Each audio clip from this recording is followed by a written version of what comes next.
Yeah. English class. Day one. Again. Yeah.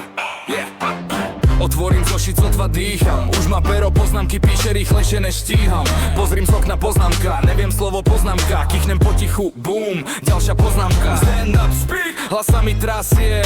Jedno zlé slovo a už to rieši vážne.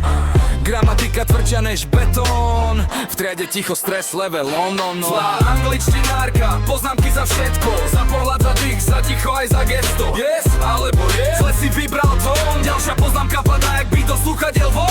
Zlá angličtinárka, poznámky za všetko. Za pohľad, za dých, za ticho aj za gesto. Yes, alebo yes, zle si vybral tón. Ďalšia poznámka padá, jak by do slúchadiel von. Homework hotový, aj tak je zle.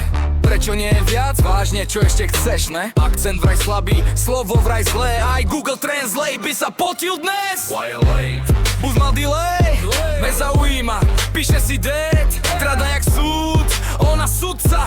My len čakáme, kedy zazvoní už fakt. Zlá angličtinárka, poznámky za všetko. Za pohľad, za dých, za ticho aj za gesto. Yes, alebo yes, zle si vybral tón. Ďalšia poznámka padá, jak by do slúchadiel von. Zlá angličtinárka, poznámky za všetko. Za pohľad, za dých, za ticho aj za gesto. Yes, alebo yes, zle si vybral tón. Ďalšia poznámka padá, jak by do slúchadiel von. Možno vie anglicky, to jej neberiem, ale úsmev by neublížil, len hovorím. Chceme sa učiť, nie báť sa slov. Jazyk je vibe, nielen test a stop. Zvončeš si, freedom call, see you never, miss no.